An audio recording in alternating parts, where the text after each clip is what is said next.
balik kekurangan seseorang pasti ada kelebihan. Nah, mari kita belajar menghargai kekurangan. Bukan hanya kelebihan yang kita hargai, kelebihan yang kita sanjung, tapi kekurangannya pun harus kita terima.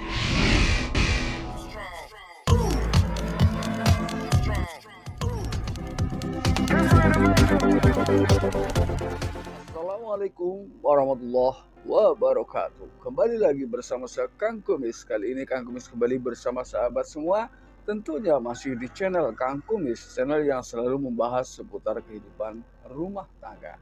Dari masalah percintaan hingga masalah perselingkuhan. Nah, pada kesempatan kali ini Kang Kumis ingin membahas mengenai 9 ciri istri atau wanita yang selingkuh melibatkan hati. Nah, walaupun memang sebagian besar wanita ya itu memang yang melakukan selingkuh khususnya, ini tidak semuanya ternyata melibatkan hati. Ini bisa kita lihat dari apa yang melatar belakangi sehingga wanita tersebut melakukan perselingkuhan melibatkan hati atau perasaannya. Nah, ini. Namun sebelum lanjut ke topik, ada salahnya silakan Anda subscribe, like, dan komen di channel Kang Kumis agar sahabat semua tidak ketinggalan info dan juga kabar terbaru tentunya di channel Kang Kumis. Lalu hal apa yang akan dilakukan oleh seorang wanita atau istri ketika memang sudah terlanjur melakukan perselingkuhan dan sudah terlibat terlalu dalam dari sisi perasaan?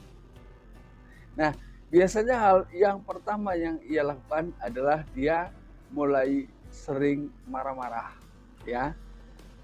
Marah-marah ini tentunya yang agak sulit dicari penyebabnya. Nah, hal ini sebagai seorang suami seharusnya mulai tanggap dan cari tahu sejauh mana sebetulnya apa yang menjadi penyebab kemarahan tersebut. Ini yang pertama yang harus dilakukan oleh seorang suami. Kemudian yang kedua adalah tidak takut kepada pasangan. Jadi di sini mungkin karena ada beberapa faktor yang memang mungkin banyak hal yang dulunya komitmen yang sudah dibentuk ini tidak terwujud, ya. Apa yang sudah ia janjikan tentunya, apa yang menjadi keinginannya ini dengan waktu yang cukup lama tidak juga terkabul karena tentunya berbagai faktor, ya. Ini yang kedua. Kemudian yang ketiga adalah ia akan selalu menuntut pasangan. Nah, di sini harus kita sadari juga khususnya kaum wanita bahwa di balik kekurangan seseorang pasti ada kelebihan. Nah, mari kita belajar menghargai kekurangan. Bukan hanya kelebihan yang kita hargai, kelebihan yang kita sanjung, tapi kekurangannya pun harus kita terima. Ini ketika kita ingin melihat atau ingin berusaha bagaimana menciptakan keluarga yang lebih baik atau rumah tangga yang lebih baik dalam kehidupan rumah tangga. Kemudian yang keempat, biasanya dia mulai berani dan menolak secara kasar atau menolak secara keras, ya, saat si suami menginginkan untuk melakukan hubungan suami istri.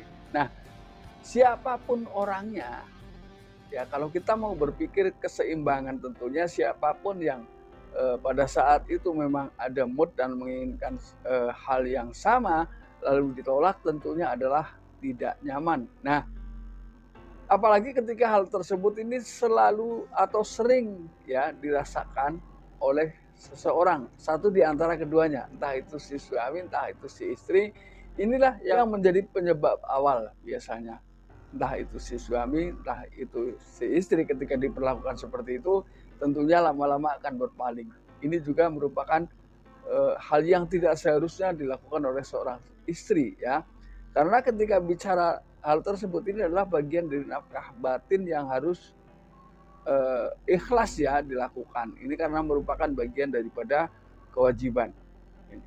Yang kelima, ini adalah sebetulnya cara-cara yang sangat umum dan begitu terlihat, yaitu tanpa alasan yang jelas dia sering melakukan tuduhan balik, ya, ketika dia mulai ada indikasi terasa, ya, bahwa sang suami ini mulai mencurigainya, justru yang ia lakukan adalah melakukan tuduhan balik terhadap pasangan. Ini terlihat sekali.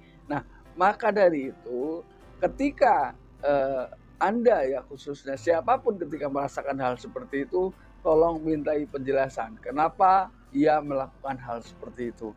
Ya, karena apapun ketika mau diputuskan ini harus jelas dulu permasalahannya. Ini sehingga tidak timbul fitnah atau salah paham satu di antara keduanya. Ya. Lalu kemudian yang keenam, biasanya seseorang ketika sudah terlalu jauh, apalagi bicara tentang sudah melibatkan perasaan, ya biasanya dia mulai berani curhat ke pasangan selingkuhnya mengenai hal-hal yang bersifat pribadi atau kehidupan pribadinya. Ini sudah mulai berani ia tuangkan, ia curahkan perasaan itu, permasalahan itu kepada pria selingkuhannya. Karena ini ada berbagai keuntungan menurutnya ya, agar si pendengar ini khususnya barangkali bisa memberikan perhatian yang lebih. Ini kira-kira seperti itu ya. Lalu kemudian yang ketujuh, karena kesibukannya, ya kesibukan yang memang justru kesibukan yang dilakukan adalah bukan untuk sang suami. Biasanya kesibukan-kesibukan ini justru dilakukan untuk selingkuhannya. Ini biasanya menjadi salah satu penyebab dia lupa tugas dan kewajiban sebagai seorang istri. Ini bisa saja terjadi karena adanya faktor tersebut.